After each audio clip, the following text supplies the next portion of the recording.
Queen Mother Margrethe II of Denmark has already taken care of her afterlife.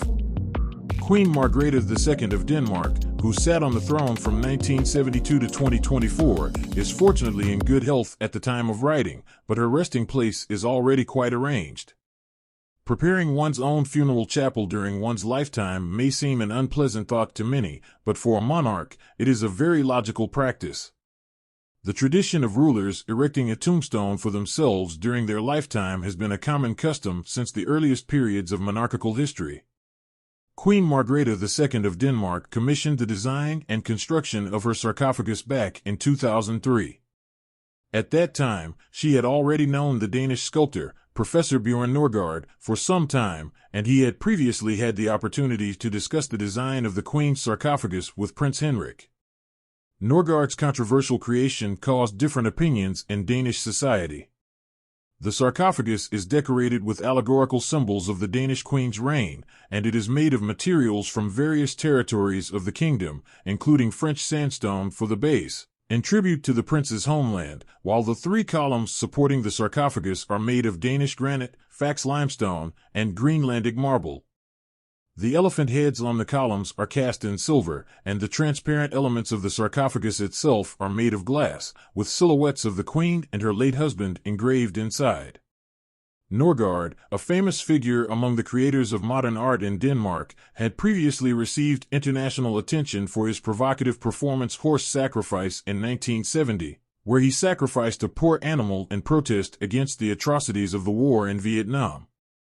In the 1980s, as a professor, he designed life-size color plans for 17 tapestries in the Great Hall of Christian IV Palace, which was probably one of his most famous works.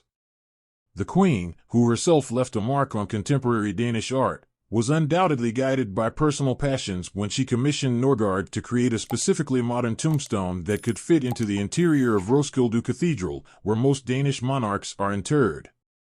The cathedral is known for containing the largest number of royal burials in the world, with the very first tomb being that of Svend Estridsson, 1047 to 1074, a nephew of Canute the Great, and the most recent being that of Queen Ingrid, 1910 to 2000.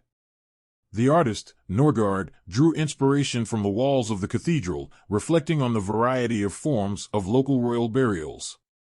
However, he noted that the closer he came to the present time, the more impersonal the monument seemed, which he attributed to our modern view of extinction and death. He realized that all the monuments looked hidden, which he felt was not appropriate for our time when we live in the age of democracy, and everything should be transparent. For this reason, the sarcophagus, or rather the cenotaph, is designed to be transparent, as death in a Christian context is also transparent. Death is not an end, but a transition to another life. In 2013, archaeologists began excavations at Roskilde Cathedral, and they were able to uncover the old foundations of the first church and the surrounding monastery. It was originally intended that the Queen and her husband, Prince Henrik, would both be buried in a crypt over which Bjørn Nørgaard designed the sarcophagus. However, in 2017, Prince Henrik said he did not want to be buried next to the Queen, as he had never become a consort king. Queen Margrethe II then accepted her husband's decision without any objection, and Prince Henrik was cremated, with his ashes partly placed in the gardens of Fredensborg Palace and partly scattered over the sea. The work and expenditure on the new monument were carried out within the appropriation established by the Danish Parliament under the Budget Act during the years of the monument's creation. A 1:10 scale replica of the sarcophagus was displayed in Roskilde Cathedral, where visitors could observe the bringing to life of the modern tombstone through information boards. Finally, 15 years after the start of the sarcophagus project, 2 months after Prince Henrik's death, the Queen's tomb was finally completed, and all parts of the tombstone had already been assembled in Roskilde. What are your thoughts on this? Let me see them in the comments. Thanks and have a nice day.